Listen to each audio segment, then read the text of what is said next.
Welcome everyone to the Electrical Culture of Safety Livewire program, where we delve into all the complexities of creating a culture of safety within the electric utility industry.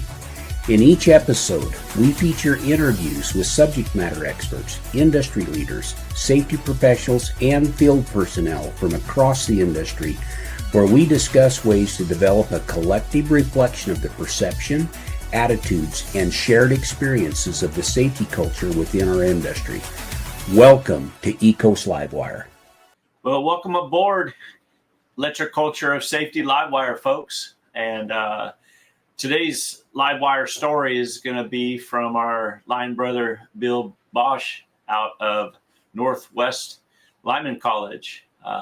Very excited about getting him aboard, listening to his heart and the direction where they're going at Northwest Lineman College, and what's up in the future, and Bill's life in his time with the electrical utility industry. And let me go over his bio here real quick. Bill Bosch, Vice President of Apprenticeships and Clients Solutions at Northwest Lineman College. Mr. Bosch not only holds this role, but he comes to us with 45 years of experience in the trade, having been in positions that range from his beginnings as a groundman, lineman, foreman, apprentice, hotline trainer, dispatch supervisor, up to being the COO and CEO of utility companies. Bill is also the founder and chairman of the National Association of Journeyman Linemen, and currently sits on the board of the Fallen Lineman Organization. A few other noteworthy details about Bill are that he is the author and founder of the National Lineman Appreciation Day on April 18th of each year. He sits on the board of the International Lineman Museum and Hall of Fame and was inducted into the Lineman's Hall of Fame in 2011. With his father being inducted shortly after in 2013, Mr. Bosch is also the only Northwest Lineman College Eagle to have the experience of running all 5 NLC campuses. In addition to leading the campuses, he concurrently held the title of Senior Vice President of Campus Operations at NLC as well. Currently, Bill is serving multiple roles at NLC, and of all his accomplishments is the proudest of being married to Karen, being a father of 5 and a grandfather of 6. With that said, please welcome Mr. Bill Bosch to the podium. Come on, Mr. Bill. Hey, my friend, how are you? Good, sir. I haven't seen you for what? At least several months, right?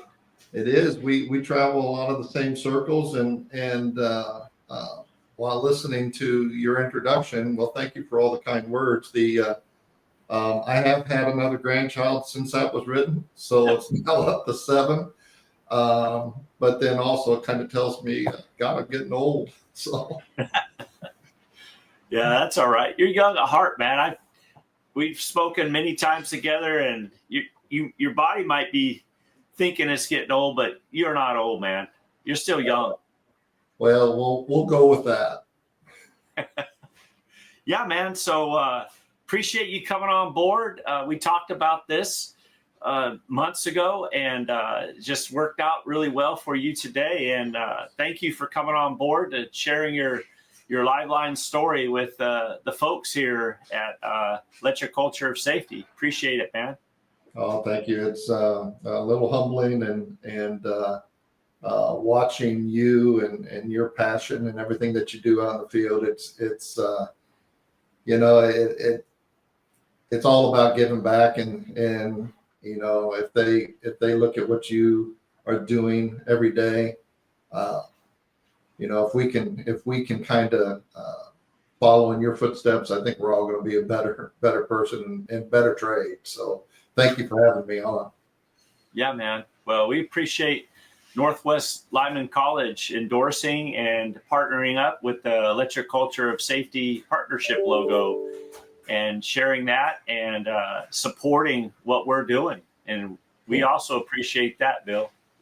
Well, it's NLC in the past, it's been been a wonderful ride for me for the last 9 years working for NLC, and the thousands and thousands of students that come through our program, our electrical line worker program, and they end up going out there working for the thousands and thousands of companies that are out there. I mean, it just doesn't, I don't think there's been a day that I've been able to say that this is a job.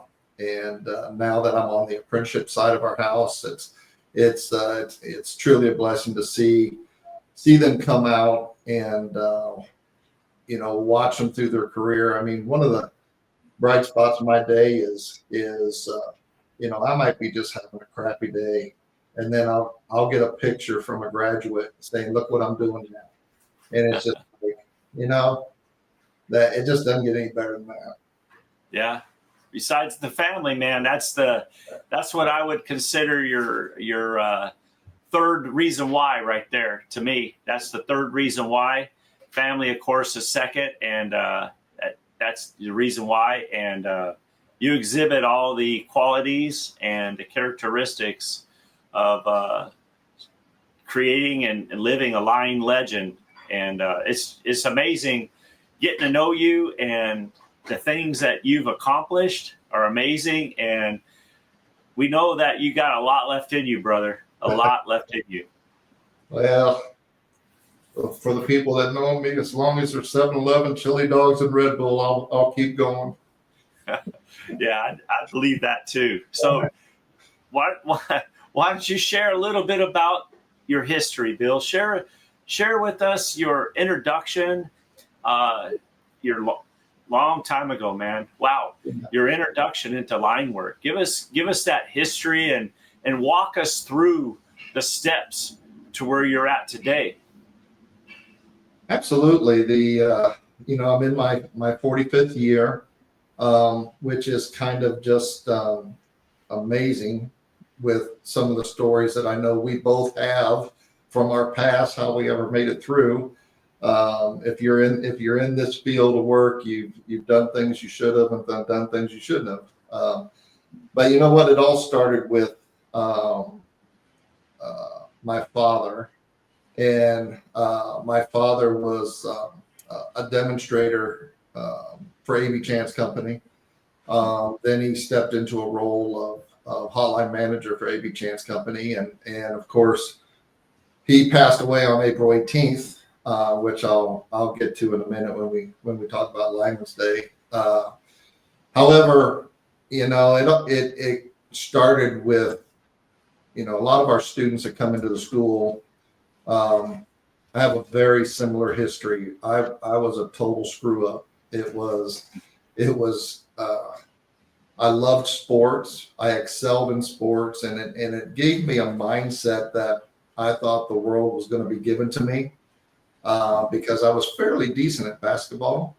I could play above the rim. If you see me now today, you'd go, you're lying. Not with that stomach, but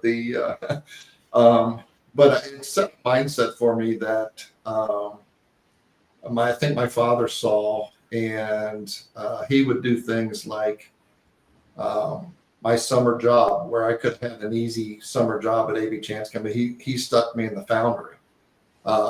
Or he instead of working day shift, well, no, you're going to work midnight shift, or, so there was things so my career started all the way back when I was probably 10 years old. And that's not part of this 45 years, but so when they would pack hot stick trailers and getting ready to put them on the road, I would work with some of the legends of the trade, my father, Andy Anderson, Ray Kepler, Boomer, some of the greats. And now we got a good friend of mine in demonstrators.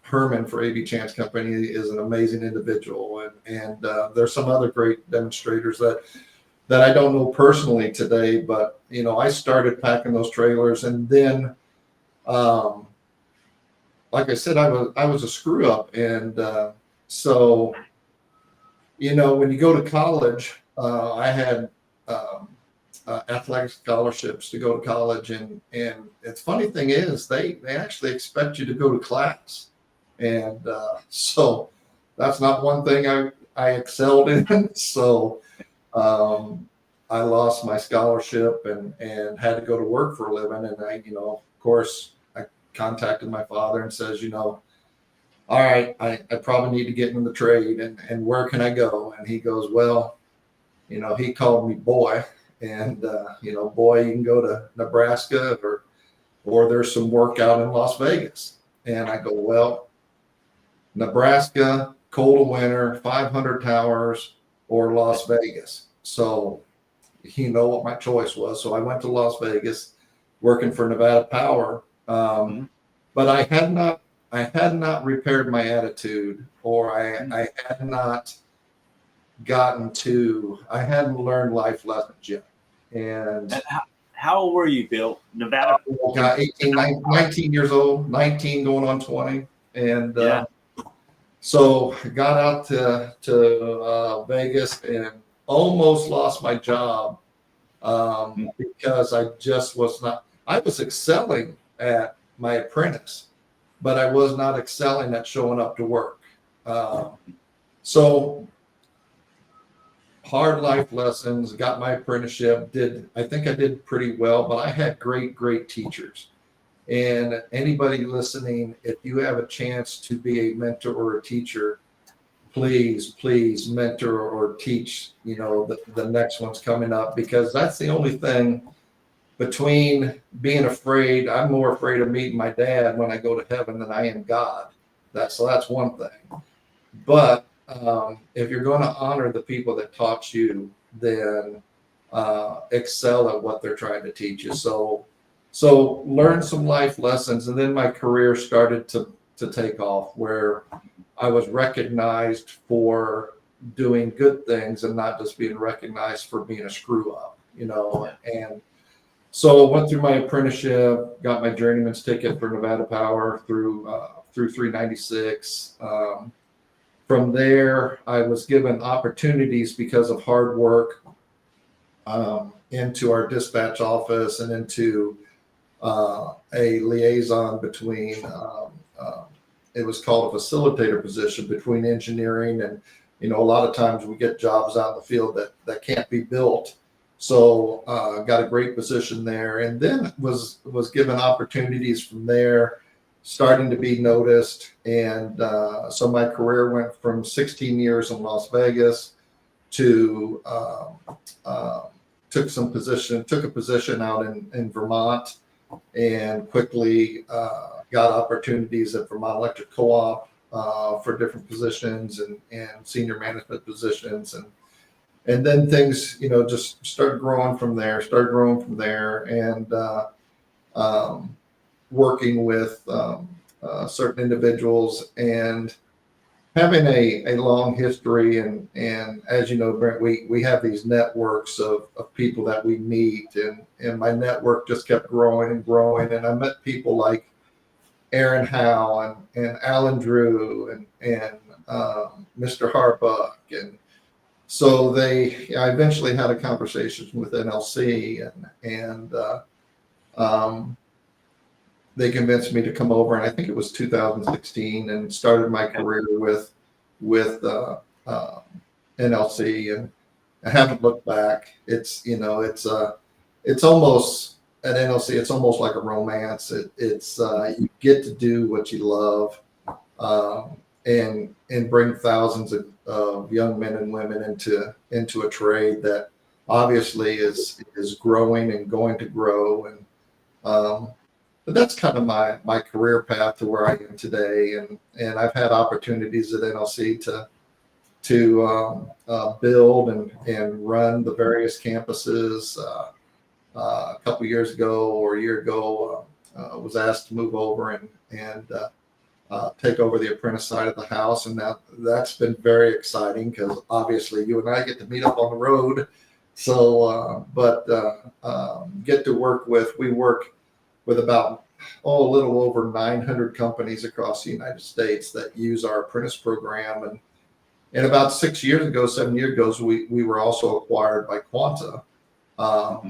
And so we also get to work with that side of the house for the Quanta company. So we have we got 900 companies out there that are using our programs, and we also got the Quanta side of the house.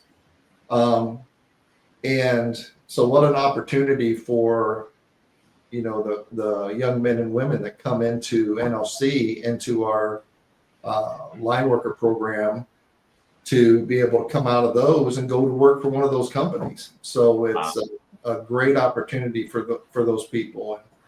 And so other than that, I mean, the career path has kind of brought me to where I am today, where I'm, working on the apprentice side of the house. But I tell you what, I've worked with the people that I've worked with the whole way. They're the reason that I've had any success at all, because they took the time to show me what I was doing good, what I wasn't, where I needed to improve. So, if I can tell anybody out there, if you're in a position to offer guidance at any, I talk a lot about leadership. If anybody can be a leader, and anybody can teach anybody to help lead, whether it's the groundman, the apprentice, the lineman, foreman, or somebody in management, we all have the opportunity to lead. And years ago, we started Lineman Appreciation Day, and that was an idea that was born out of a hurricane one time. And I was with some crews, and I'd taken a number of crews down into the hurricane area in Louisiana. And I speak about it pretty often that, the politicians had disappeared, and they wanted nothing to do with, and linemen and the line trade wasn't getting the respect that many thought they should get. So we started an idea about Lineman's Appreciation Day probably back in 2010, 2011. And then we actually introduced legislation in 2012. And that was the first year we celebrated. In 2013, we worked with our United States Senate to get that passed. And we've celebrated it every year since 2013.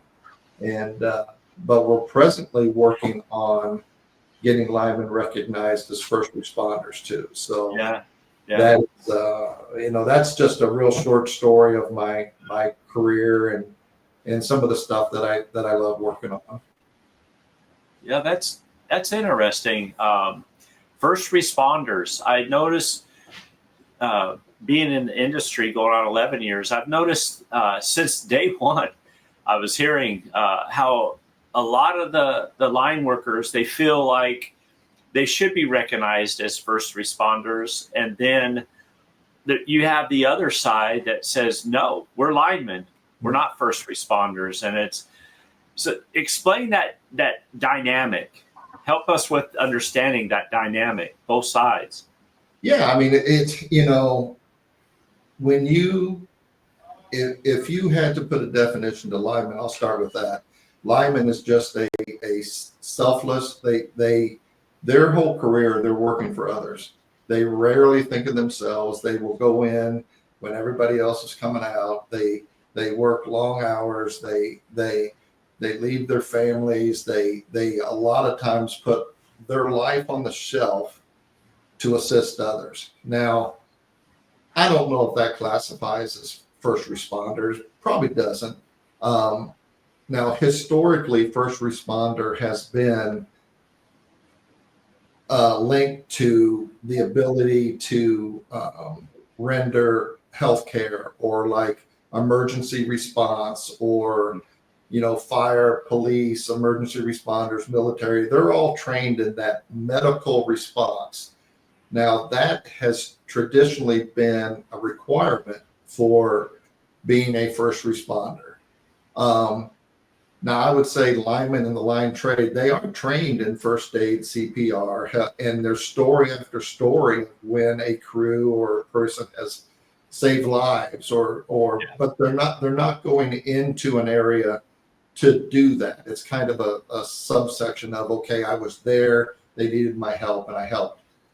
However, if you look at first responder in catastrophic events, let's say hurricanes, tornadoes, storms, where the linemen are going in, I tend to think as a first responder, where I see fire, police, military, emergency response, they can't go into a lot of scenes until a scene is rendered safe by a line crew, by line personnel or somebody from the line trade, where they are creating a safe area for them to be able to go on in, whether it's live lines that are down or if there's flooding and there's lines in there. And so for them to be able to go in and render the medical help,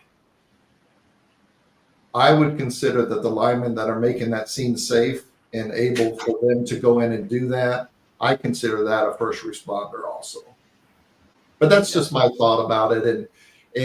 But I would say the majority of linemen would say, just because they they always put others in front of themselves, that, we just don't consider ourselves first responders. My work and others' work on this subject is our public view of who linemen are. So I hope that helps in the definition. Yeah, and I've always agreed with that 100%.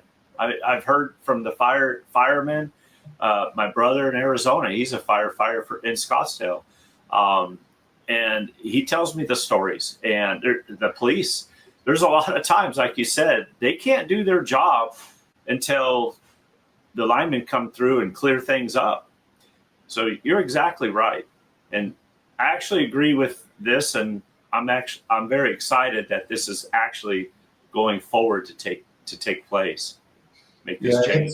We have legislation on the Hill right now that's being worked on. It was originally introduced, I think, a year ago through the Lineman Legacy Act, but we are also working on new wording, which adds a little bit more meat on the bone. But I mean, think about it. If I think about, or if we think about the trade, a trade that requires so much of these individuals, the linemen and the line crews, the line trade, the mental, the physical, the being away from family, but yet the only thing they really care about is getting another light on. And, they rarely ever put themselves in front of getting just another light on. And that's pretty impressive.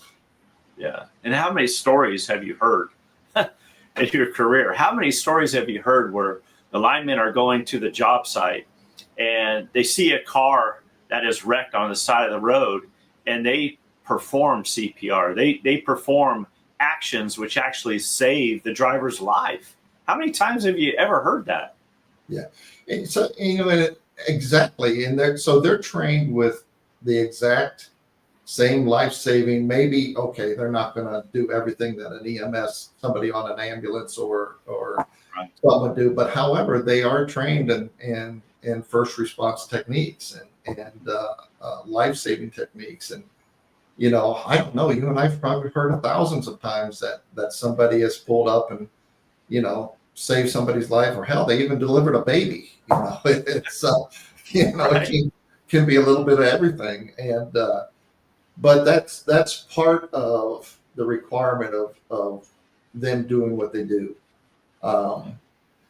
If done right, this is probably one of the safest trades in the world. If we follow our safe work practices, if we follow what we're supposed to be doing, we keep our heads screwed on straight, and we train the next generation, and we keep training, and one of the safest trades in the world. If not, and it only takes one thing out of order, and then, kind of like we talk about, you let the animal loose and then the animal's going to bite you. So. Yeah, that's true. So last month I talked live wire story with Mr. Mike Boyd with the Fallen Lineman Organization. And oh my gosh, it was a little over an hour. And I tell you what, and we got into some deep woods, and it was amazing. The stories and his heart and everything he does through and with the Fallen Lineman Organization, and share with us kind of your side of the organization and some of the things that you see and some of the things that you're involved with in that organization. There's some great organizations out there, and I can't list them all. But the Fallen Lineman, it is a labor of love. For when people are going through some of the worst times in their life, then usually there's been an accident, and that accident has either been very serious or, God forbid, fatal. So the Fallen Lineman was developed to be a resource, not only financially, but and also to be there for support and people to talk to. And so I would say the Fallen Lineman, but then there's also the sisterhood out there that's doing on the union side of the house. They are doing amazing work. So I just happen to be involved with the Fallen Lineman organization, which is that works for the entire trade. And I would say the sisterhood is an amazing organization also that's working basically the same mission to be support. And but I was honored to work with Mike and Chad and Amy before her passing, and of course Mick and a bunch of the other people just that give time and give their heart for that organization. And it's really just it's pretty tough because you're working with people that just had an event that could also happen in your life. Yeah. So it brings that tragedy to home, and it actually just makes you want to work all the harder for them. And when Chad and Mike and Rebecca and others and I'm going to be horrible and not mention the right names here because there's so many that are involved. But it's tough work, and it's but in a lot of times it's we're offering our faith and support to try to help them through it. And it's a beautiful story and narrative, and man, you got to be just so proud to be a part of that and tied with the heartstrings and that all that great work. That's just amazing. Well, and so some cool news is the International Lineman's Museum and Hall of Fame is now moving down to Florida, and the Fallen Lineman will actually have a building dedicated to the Fallen Lineman at the Lineman Ranch that's right there in Leesburg. So when you visit the Lineman's Museum and Hall of Fame in the future, you'll be able to also visit the Fallen Lineman, and you'll be able to visit and maybe say a prayer or something by the Fallen Lineman bronze statue and different things, and while you're also able to see hundreds and hundreds of years of lineman history. So that's in the process as we speak now. So they will actually, Fallen Lineman will actually have a home there at the Lineman Ranch. Yeah, I know. Talking with Mike about all that is just, man, talk about it, a complete full day. I mean, you'd want to just stay there and just soak so much data and so much history. To me, sun up to sundown, and maybe take a sack lunch or something. You wouldn't want to leave and just soak it up. Mike did mention, and I know that my goal is that electric culture of safety, all the partnerships. My goal is that the partnership supports both of these groups, including the sisterhood, and have people become more aware of it as we come together as a line team, to where those folks, they're not reaching out for help. Not that we got it the wrong way. They're not going to be reaching out for help. We're going to be reaching out to them automatically and assisting and helping and making it the best that it can possibly be.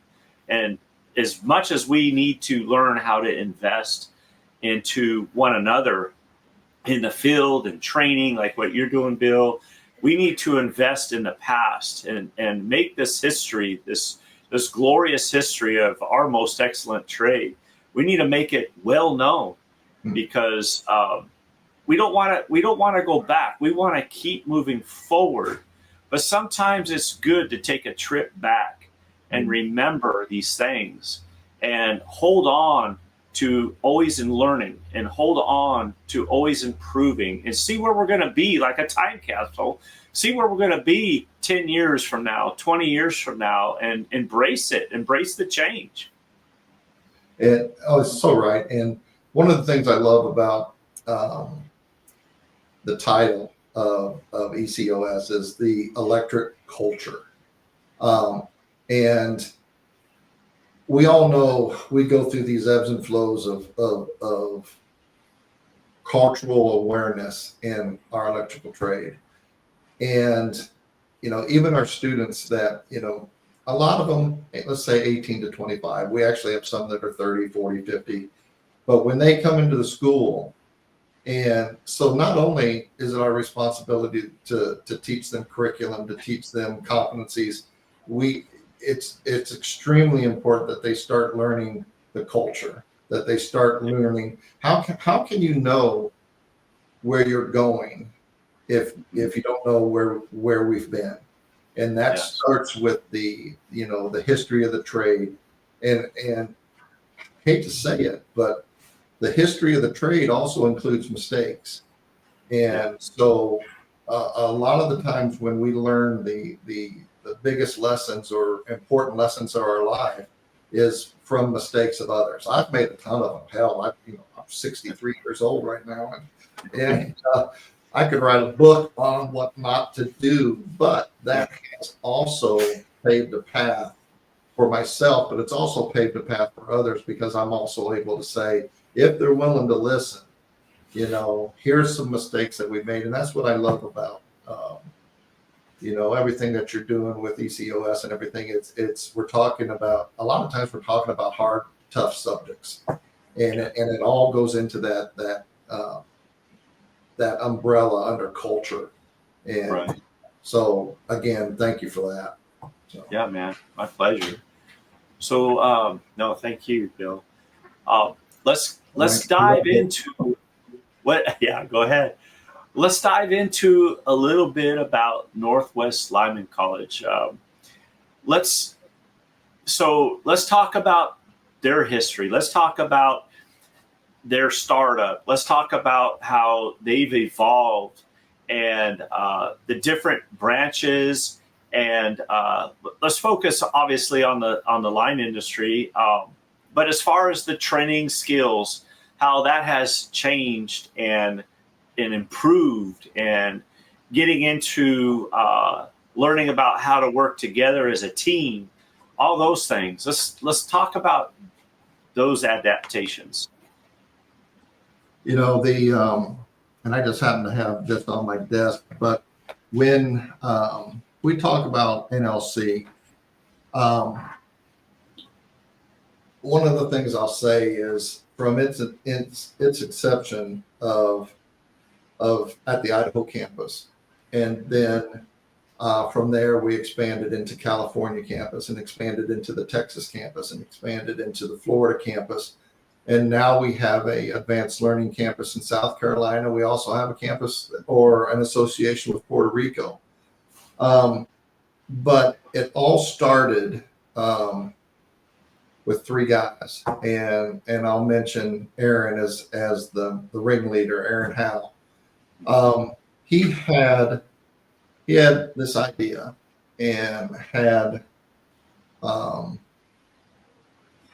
I would say a vision, an idea of how to train young men and women to get in the trade. And it all started with this. It's and if you look at it, you can't really see, but it's really what we live by, and it's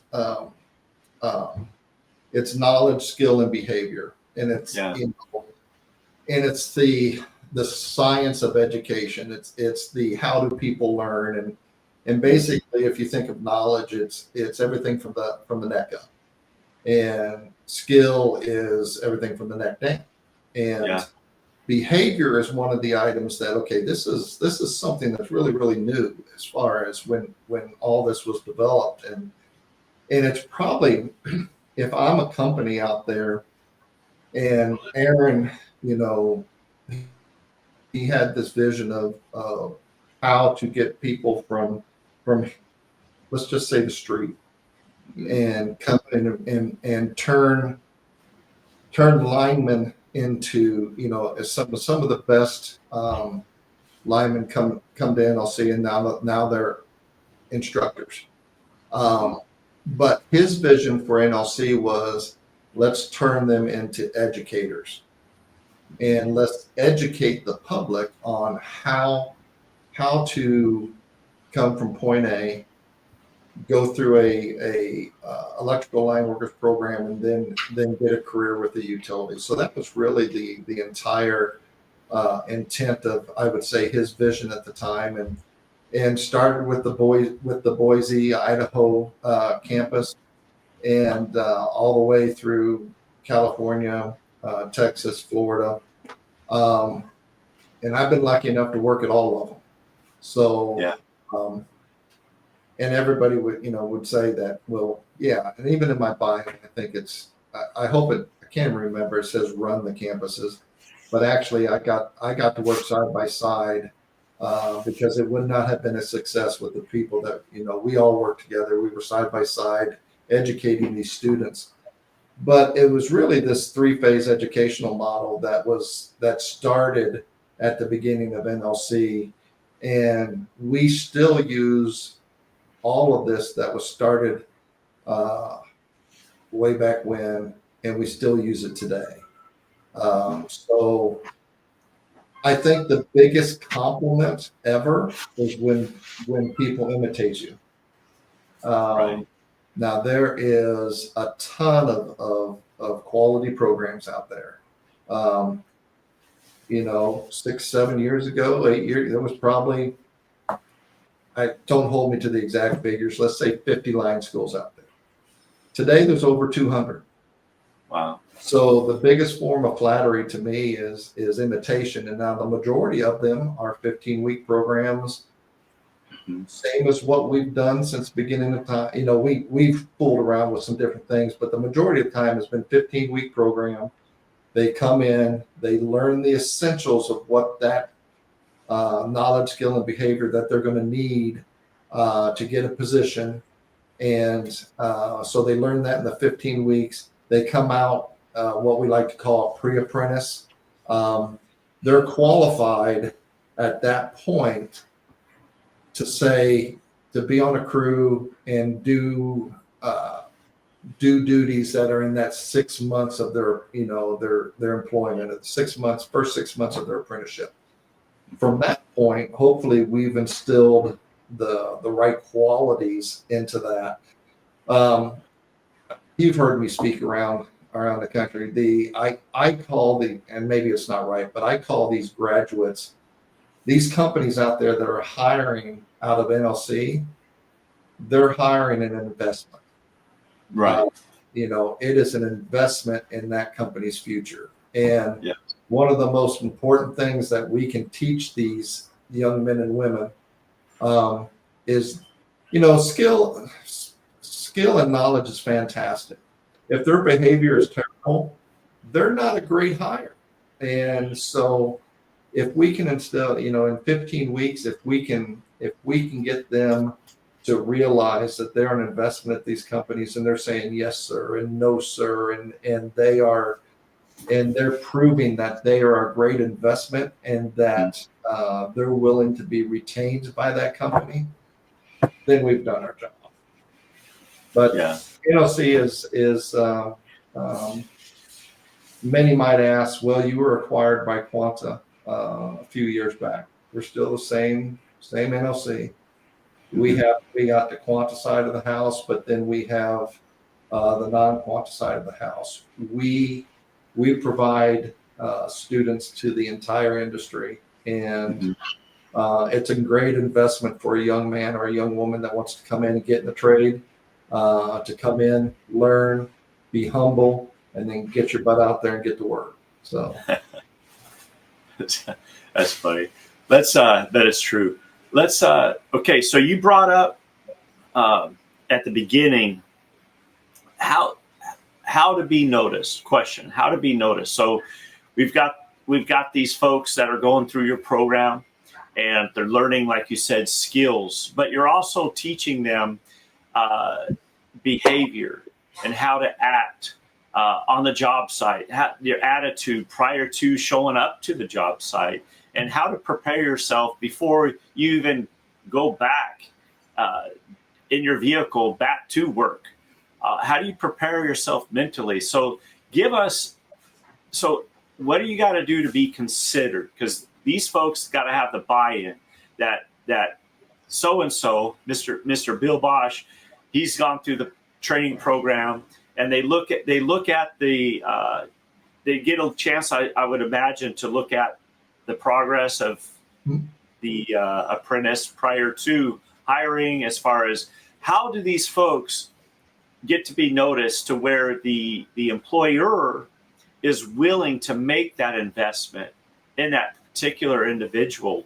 Give me 7 attributes, that 7 main key attributes that you're instilling in the mind and the heart of these young folks.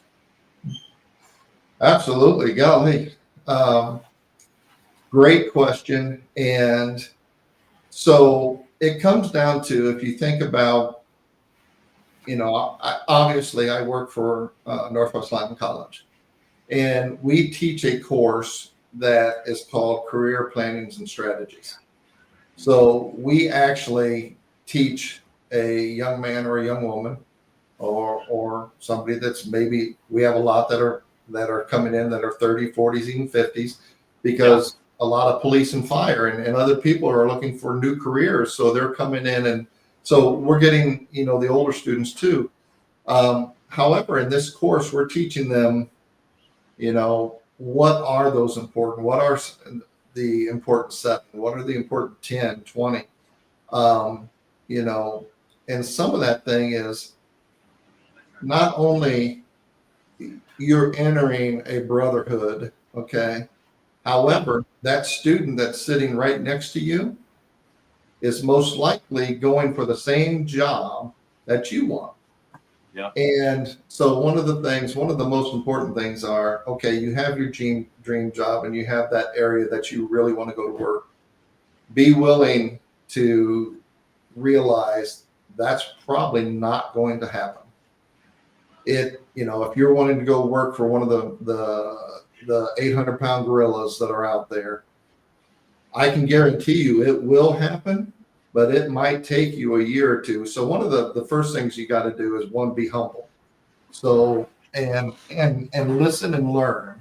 So that's 3. I'm probably going to go way over 7. So, that's all right, man. You have permission. This is your story, not mine. Oh my gosh. Well, we hope you got enough tape. So but so in this class, we're teaching them effective resume writing. We're teaching them how to write a cover letter. We're teaching them, okay, do you know that 75% of the jobs out there are not advertised? So how do you find out about those jobs? How do you do a resume? How do you do a cover letter? How do you do an interview? How are you professional in an interview? So these are all things that are very, very important to these students that are coming into our school or any other school. But at NLC, we teach them, okay, these are the important components. Okay, and once you learn to put this, by 15 weeks, you have now gone from a new student to now you are a product. You are a product for investment for a company. You are a ground level product. Let's realize that you are not an apprentice. You are not a lineman. You are not, so we, line schools sometimes get that the people graduate and they go they start beating their chest and stuff. My advice, don't hire that guy. So hire the one that's humble and the one that is presenting himself in the right way. So they come out of that, and so now you're a product. So now how do you get that product in front of the right people? Right. So one of the things we teach is how do you get to the decision makers? How do you find Mr. Hire professional? Let's just call them that. I could use real names, but how do you find that person to send your resume to contact? And you know what? How are you going to make yourself? Let's just say you and I are in the classroom together. Okay, you're going to go for the same job I'm going for the same job you're going, but how am I going to make myself stand out more than the guy sitting next to me? And so we put these type of questions in front of them as far as in developing their product that they're going to put out in front. How do you make yourself stand out, and how do you get it to the people? I remember when I was in charge of hiring at one of the companies that I worked for in the past, I would have a stack this high. Mm-hmm. And a lot of times I would have it from various line schools. Now, my association, even before I worked with NLC, was pretty deep. And I would pull those out, and they would pretty much go on the top of the list. But I tell you what, if people are listening, and if young people out there are listening, I can tell you right now, 95% of those things, if it did not have the basics, it went to the round file right beside my desk. I threw it right in the trash. So if I had 100 applications and you just phoned it in, I threw that crap right in the trash. I didn't even look at it. But those 4 or 5 that stood out and did what's taught, those are the ones I looked at, and those are the ones I got. And I guarantee you, hiring managers around the country for thousands and thousands of companies might say it a little bit nicer. However, the majority of that stuff's going right in the trash if you don't do what's needed. So as far as creating your product, so you create it, you get into the hands, I don't know if I'm on for like 4 or 5, but let's say number 6 is follow up. If you don't follow up on these items that you're being taught and how to get a position, following with those hiring professionals, with those companies, I'd even tell them, I'd find out where a show up is, and I'd have a bottle of Windex and a towel, and I'd go, hey, can I just go in there and wash your windshield? Anything, I remember one of my jobs as an apprentice, if my foreman's truck, my line father his name was Chris Thurmany, and my line grandfather was Cal Puana. If they had a dirty truck, my day was not good. So another item is what are you willing to do? What is the level of work you're willing to put in to be a success? Maybe that first step of success is getting a job. What are you willing to do to get that job?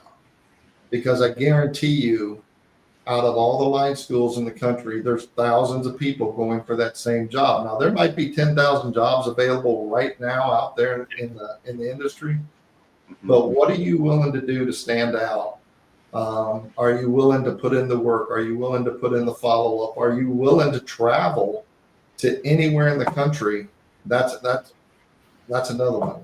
Be willing to travel, and are you willing to get experience? Yeah. So I often talk about if you have a job and a company has, and I tell this to NLC graduates. I have an NLC graduate, and I got an NLC graduate with a year worth of experience at another company. Who am I hiring? Because that graduate was willing to go out and say, maybe I'm from Arizona, but I went out and worked for a contractor out in Maine in the dead of winter, but I know I wanted to come back to Arizona. I'm hiring that guy. So what are you willing to do? What's the cost, and what's the reward? So, that company's invested in you. But hell, if you're a student and you're not willing to invest in yourself, Yeah. So I don't know how many I listed there, but a few. Yeah, that was awesome, man. That every one of those traits and characteristics should form the essence of a future lineman. No doubt, a successful future lineman. You brought up some things that kind of reminded me of my attitude throughout my career since I was a young lad. And to this date, I have never submitted a resume for any job. I've never submitted. I haven't even thought about creating or building, updating one. I don't have one. And it's always been, I would walk up to people and say, hey, I work hard. I can do this job. Give me a chance. And I would get hired. Sometimes I had multiple jobs that I had to think about overnight because the next day I'm going to work. And but just being there and showing up, like you said, showing up and let them know that you want to work that commodity, and they see that investment and they get that buy-in. Because to me, the biggest thing in that buy-in is purely attitude. Purely attitude. Mm-hmm. Absolutely. And even in students when they're at school, you can see the ones. Training might start at 7, but they're showing up at 6 o'clock to do the water coolers, or same thing with the crew. Once you get that first job, starting time, a lot of times we might start at 5 or 6 in the morning, but you're there a half hour early and you're getting material ready. Or say breaks and lunchtime, you can eat a sandwich standing up, or you can eat a sandwich sitting down with the crew. If I am trying to get somewhere, in my career, eat that sandwich standing up and getting the material ready during lunch for what the lineman's going to need after lunch or at break. And it's, the funny thing is you're being watched when you don't think you're being watched. Yeah. And so when those positions open up and opportunities open up, the guy that, there's nothing wrong with taking a break. There's nothing wrong. Everybody deserves to lay down in the shade or whatever. But who are they going to notice? The one that gets up early and is getting material ready, getting the grunt bags ready, getting or having the stuff on the line even before the lineman even calls for it, because you're asking questions, you're learning, and you're being a productive part of that crew. Or are they going to, or is Dum over here that's just wanting to get by, is he going to get advanced? It's going to be the guy that's putting in the extra work, and it's going to be noticed. And I didn't mean to call the Dum, but hey, what the hell? So bring up a couple other items that I've noticed, Bill, doing the training around the country. A couple items. While I'm doing training, we start super early. The linemen, they have their briefing for the day, and they come outside, or we go into the conference room, wherever we're doing the training. And some things that, like you said, you see it, they're being watched. And some things that I've noticed. One, I'm doing the training, a apprentice shows up late, and he's got to park his truck inside the service center with all the other linemen. And we're doing the training, and he's driving quickly through the service center property, the grounds, to get to that parking spot so he could get out of the truck and run to basically his duties for the day. So there's that. And I noticed doing training for another utility, that the contractor who happened to be at the same service center, the contractor they were not receiving the training, which they obviously needed the training, but they didn't show up for it for whatever reason. The contractor at this utility, they were leaving. And it's amazing. I'm watching the bucket trucks. And out of 3 bucket trucks, now check this out. Out of 3 bucket trucks, you had the driver and the apprentices. You can tell they're young, and so you can tell they're apprentices because they don't look like us, and they don't have wrinkles and all that, scars. But the apprentices that were in the passenger seat of the bucket truck, out of 3, this has happened a lot of times, but out of 3 bucket trucks, 2 of them, the apprentices in the passenger seat, they were on their cell phones looking down while on duty as the truck was rolling out of the service center.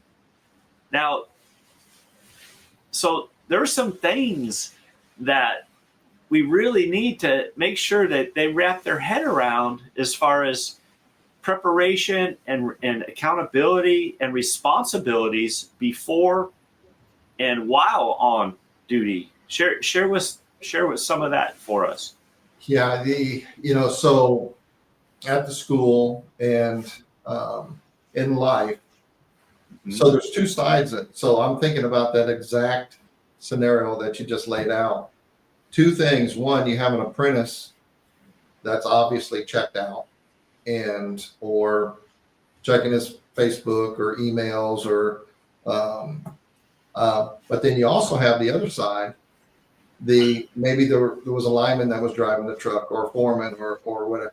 So where is the attention to mentoring, coaching? It's 2 sides, and we got to hold this younger generation accountable from just some of the simplistic. And I can guarantee you that apprentice did not do a walk around on those trucks. Most likely something wasn't, if they were having a trailer, something wasn't tied down correctly. Something was amiss that could cause, or it's going to be a reason for an event. And so not only is that apprentice or groundman or whoever was sitting there on their phone accountable for that, somebody like me that maybe was sitting on the other side of the truck, I'm accountable for it too, because I did not hold them Exactly. or provide them with the expectations of what they're doing. We do go over a lot of that kind of stuff, and it's really what I call non-curriculum lessons, non-competencies.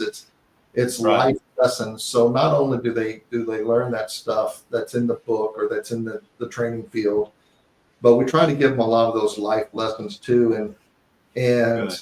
those life lessons, I mean, outside of school, and that example of those 3 trucks, I've had that exact thing, and that truck was pulling trailers and the pintle hitch wasn't even closed, or they had a pole on a trailer that wasn't strapped down, or the transformer that we see all the time sitting on the back of the line truck was not only going to take one good bump and it's going to fly off.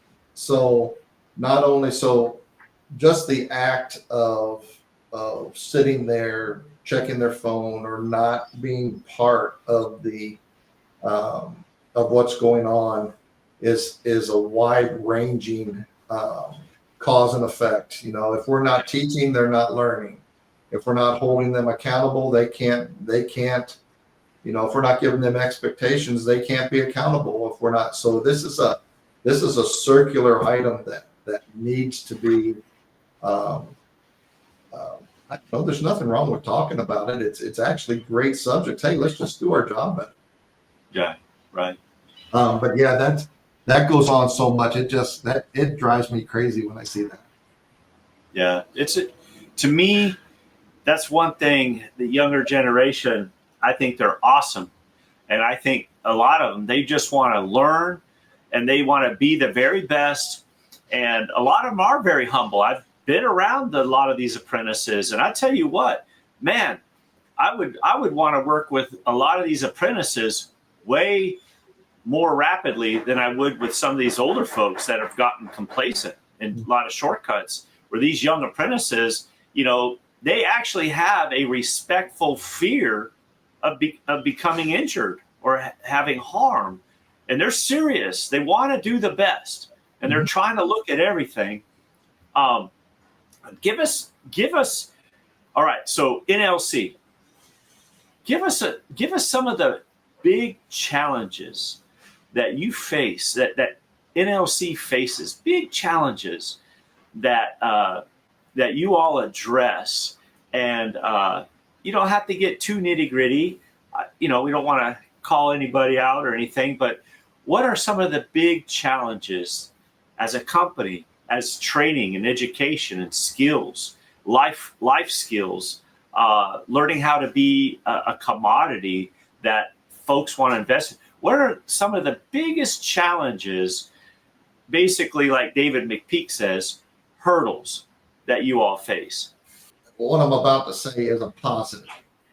But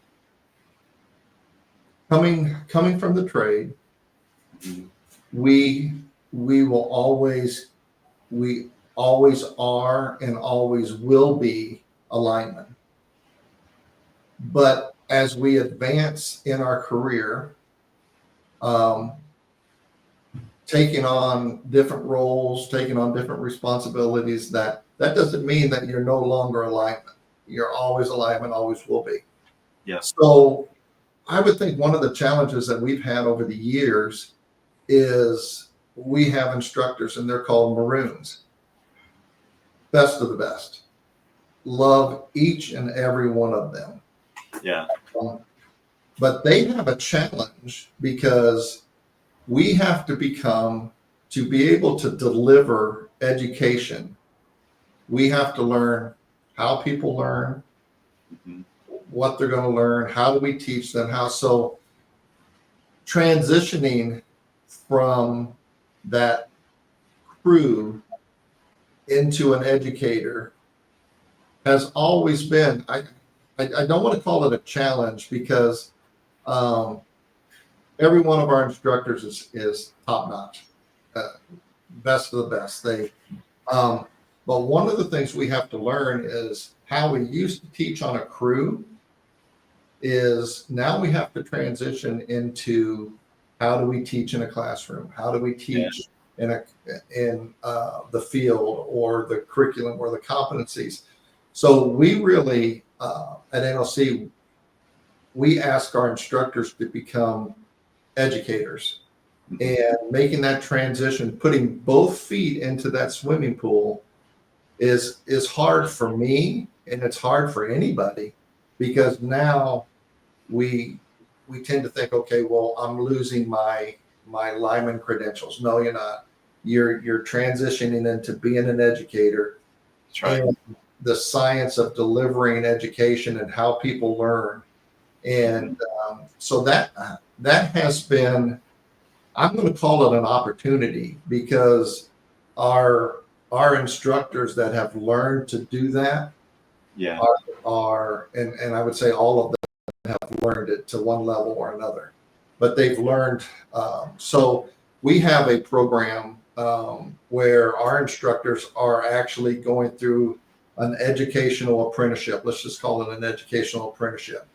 It's called a professional technical educator program. So every one of our instructors has to go through 4 years of educational training. The science of education, how to deliver it, how, I've mentioned how people learn. It's a 4-year program. It's the only one like it in the United States, and no other school has it. So our instructors are, like I say, we call them Maroons. It's almost like a badge of honor. If you're wearing that color, it's pretty damn cool. So so I would say our biggest challenge is also our biggest opportunity, that our instructors are learning how to be excellent at educational delivery. So that's, I hope I answered that question.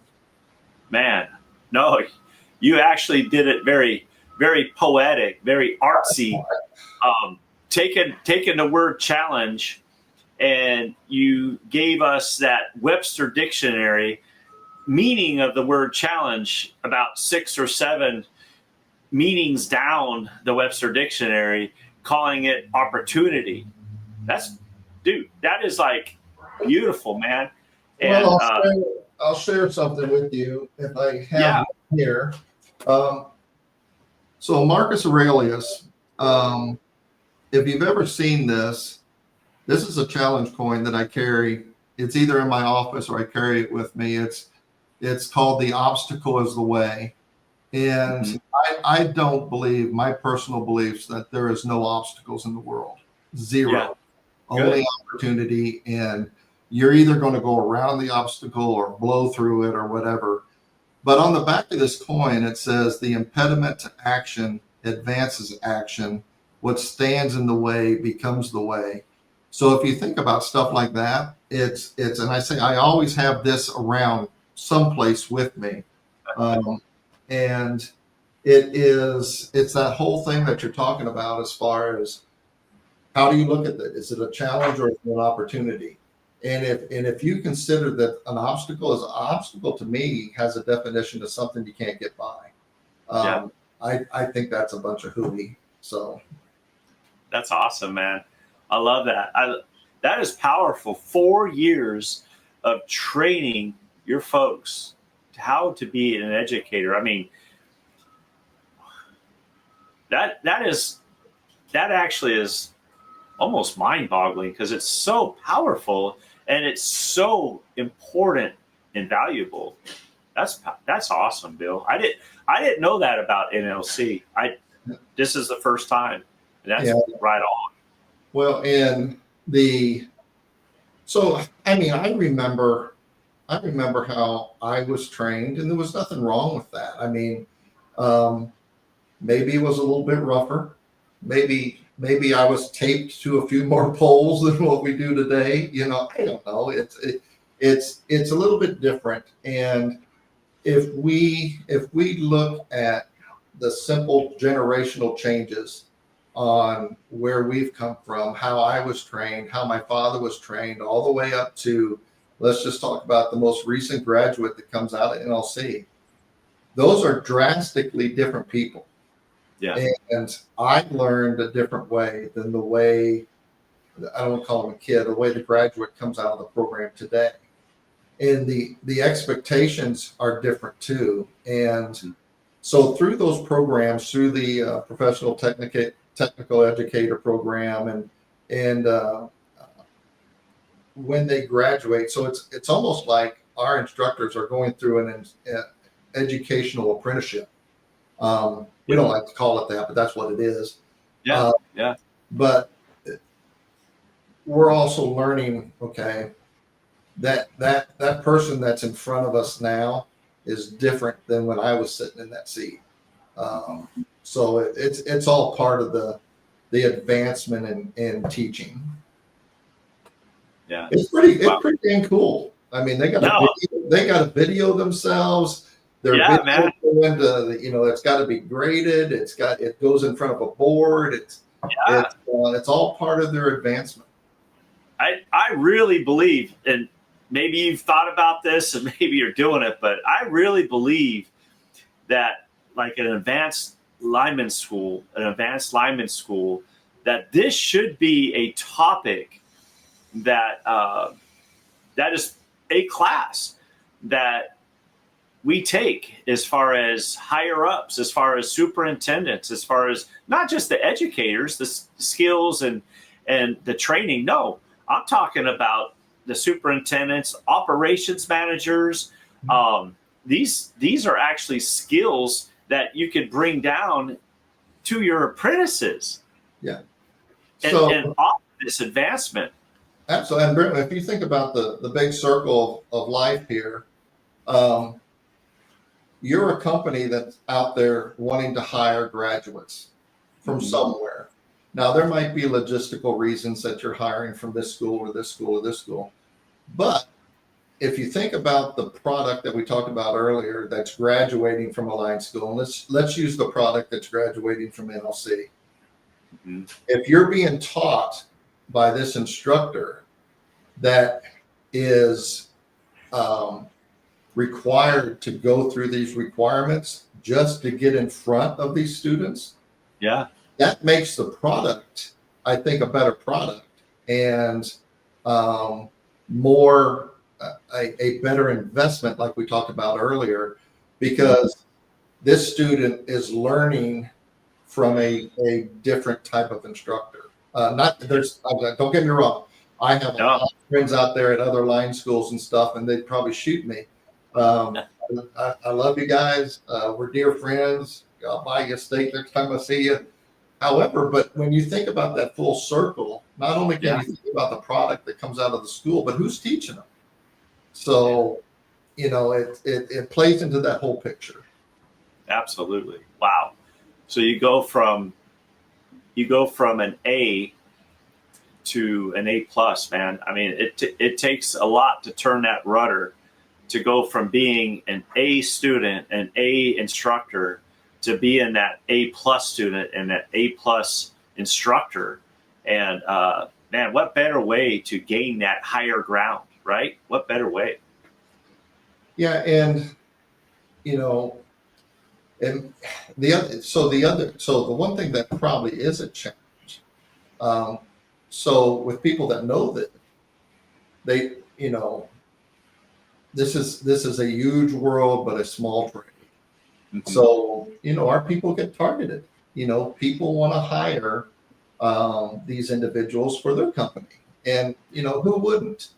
So how does NLC retain our professionals is another opportunity for us. Okay, how can we best be the company that you never want to leave?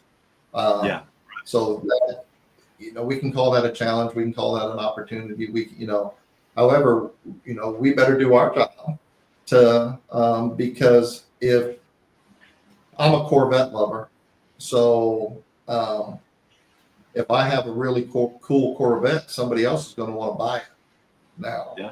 Yeah. So we have a lot of Corvettes that are instructors, and so we best continue. I think we do a great job at it. Continue to say, we love you. You're doing a great job, and we'll shoot you if you leave us. That's pretty cool. Just by coincidence, but I don't believe in coincidences. Just this morning, I went into my brother and Joe Beerer downstairs, and went into him. I like to spend a few minutes with him when I first come to the shop, just to get caught up with my brother. And he has a Corvette, a Z06 supercharged, whatever. Anyways, it's pretty darn fast. But I walked into his office and said, "Hey, Joe, I have a Mustang GT, right?" So I said, "Hey, Joe, I wanted you to know that I got personalized license plates from South Carolina." And he's like, "Really?" I said, "Oh yeah." I said, "What it says is, it says I eat vets." He looked at me and said, "That's too many letters." Anyways, let's wrap this up. Tell us a few examples of successes, and you have already, but some good catches, NLC, some successes, a couple little stories of good successes and good catches that has really changed you guys, where you guys, something took place and it's like, whoa. You know how sometimes you get you may be getting kind of groggy, and you're home, you're tired, and your wife's near you or your kids. I'm empty nester now like you. So, and then all of a sudden she just says something that's like, I got to listen to her. So it wakes you up, and a good thing you did, because it became successful. Okay. So give us a couple stories of some good things that have happened with NLC.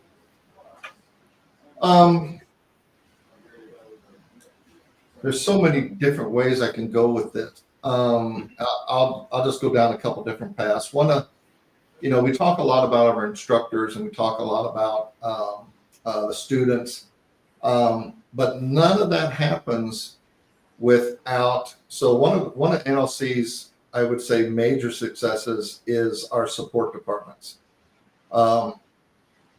the every campus plus our one in Idaho. So we have these operational support departments that have amazing people in it, along with our finance and IT and all that kind of stuff. But none of this other stuff works if we don't have those support departments. So I would say that would be one thing that an NLC has. A lot of times that's an afterthought in a company sometimes, and they've put one of the things we have what they call a spirit book. And I don't have it right with me, but this spirit book has one of the things in it is we hire the best. And that's one thing I would think that is something that NLC can really celebrate is as much effort and everything that we put in instructors and classrooms and campus. Our support people have been a great success. Success stories for me, graduates, hearing from those graduates. I just talked to one last night. Got invited to his little girl's birthday party. Now we're in different, but so one of the, I say that to say this, a success story for NLC is, I would say, relationships. The relationships with our graduates, their families. It goes deeper than just work. But another success story is our relationships with companies. What is the statement we used to? We used to say we like to create 100-year relationships with our companies. So I don't know, the relationships that we have. I mean, you and I go to a conference and we know everybody, basically, and those companies know us. And so we've created these relationships with these companies and families and graduates and what